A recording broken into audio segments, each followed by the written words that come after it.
It's the final day of the 2014 regular season, and we're joined by one of the hottest hitters in the Texas League on the pregame show today, JT Wise. JT, 4 straight games with a home run and 2 last night. I don't know if you knew this, but you were the first Rough Rider this year to hit 2 home runs in the same game this season. So congratulations for that. This hot streak comes on the heels of a slow start to the month. What fell into place all of a sudden? Just trying to stay within myself. I went through, I think about a week, when we were up in Springfield and Tulsa, where it kind of cooled off for me a little bit, but, trying not to do too much and, taking advantage of, opportunities and guys on base and, leading off an inning, trying to get on base and start an inning, in a positive way for the team. So just, trying to stay to my approach and, the balls just happened to get some air underneath it, so. Have you ever been on a hot streak like this at any other time in your career, professional, college, high school? Yeah. Before I got signed here, I went on a pretty good one in Wichita. I think I hit 6 homers in 3 games. College. It wasn't. We didn't play as many games as this, so. But yeah, I have, but it feels good. Sure. We're with JT Wise on the RoughRiders pregame show. Looking at your 2 home runs in last night's game, JT, they were both monster shots out to left field, right over the WinStar Diamond deck. Not only that, but they came off of different pitchers. Did you see the same pitch in both situations? The first guy tried to get me in. The first at bat, bases loaded. I understand what he was doing, trying to get a ground ball out of that, trying to come in, and I was able to put a good swing on it. And the second guy, I saw him my second at bat, and he got me. Hats off to him. But I just wanted to go up there and try to get him early. I got behind on him the second at bat, and fell into his advantage, and he got me. So I just wanted to go up there and try to be aggressive and try to put a good swing on him early in the count, so I didn't fall behind again, and was able to get a first pitch fastball and put a barrel on it. Wanted to ask you a little bit more about that. You're a seasoned player. Your hitting coach, Jason Hart, called you a professional hitter after you were only here for about a week. And then, again, you swung at the first pitch for your second home run. That was in the 4th inning. Doesn't seem to be something that you usually do. Just take us through the mindset for why you wanted to make that decision and swing at the first. A lot of things play into that. If there's a long inning before that, if their guys sat on the bench, you want to make sure he comes out and he's throwing strikes and not getting yourself out and helping him out. You feel good at the plate. Why wait?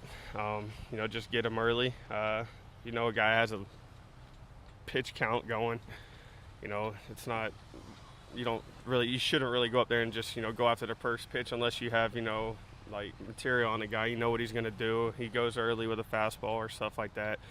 A lot of factors play into it, but college and beginning of professional ball, I was pretty much a early in the count guy. But lately I've been trying to mix it up a little bit, see pitches. If I haven't seen, because I haven't seen many guys in this league before, so just see what they have, and if I feel good, I'll go early. If I don't, I'm not saying I don't feel good, but if I want to see a pitch or two, I'll go up there and take and see what the count does then.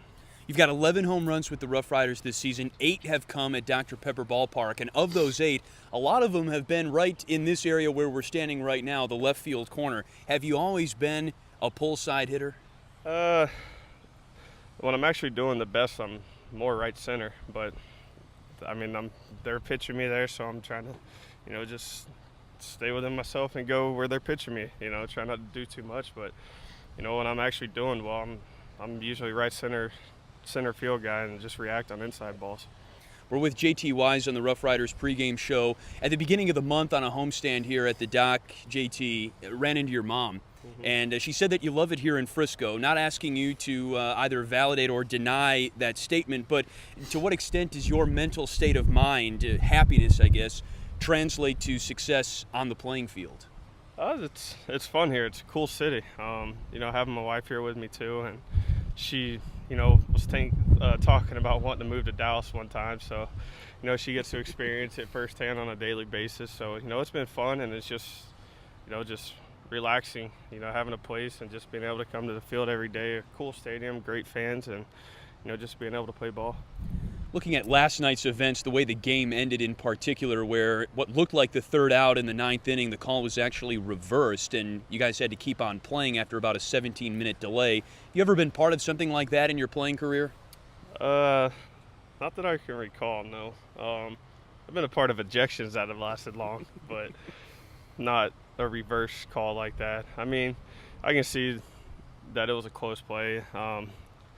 I mean, the umpire has to make a call, and that's why there's 3 of them. But, yes, I wanted for our pitcher and our team, you want the call so, Kella doesn't get he can get out of that jam, with some confidence, and we don't have to use any more pitching. But at the same time, it's a big game, so if they made the right call, they did. I don't know. I didn't really see the play, so. I mean, I saw the play, but I couldn't tell if the guy was off the bag or not, so I can't really say anything on that. Looking at the reaction of everybody in the dugout while the play was being deliberated, everyone seemed to be relatively nonchalant and laid back. Didn't look like it seemed to affect guys that much when they had to take the field again. I know you were the DH, but... you have to be prepared for it. I mean, we don't have the instant replay, so it's not – you can't really officially confirm something, I guess, but – I mean, yeah, you just got to be prepared. If they said it was an out, we were happy. If not, you got to go back out there and get the next out. As we wind down, JT, of course, the playoffs just around the corner, day off tomorrow, and then they officially get rolling on Wednesday. We talked before we came on that you had a couple nice runs when you were in the Dodgers organization. What really is the difference, if any, between the mindset that you take going into a playoff game versus a regular season game? Just can't try to do too much. Me and Hardy were talking about it. Playoff ball comes, and it takes one at bat from a guy to make a change in the outcome of the game. And once you get the third, fourth game, there's really not tomorrow anymore. You got to win that night. So, especially the beginning of the series, you want to take the first one and hopefully the first 2 while we're at home, so you have the momentum in your favor. But just staying what you've done all year. The team's won 79 games. They haven't done that on accident. So just staying with yourself and not trying to do too much. We have a bunch of young guys on the team. Just trying to keep them under control and, just let them keep playing ball like they have been and not try to be heroes. It's been an eventful year for you, starting out the season in Wichita, then becoming a member of the Rangers organization in the beginning of July. What are your plans for the offseason? Have the Rangers said anything about what they would like to see out of you once the season ends? Nothing as of yet. Trying to get a winter ball job right now, but we've had some little discussions on things, but just take it in stride and just finish out this season strong. Well, JT, you certainly are finishing the regular season strong here with the RoughRiders. Home runs in 4 straight games. Best of luck keeping that streak going, and best of luck in the postseason here with the RoughRiders. Thanks for your time. Thank you. All right, he's JT Wise. We're back in a moment on the RoughRiders Baseball Network.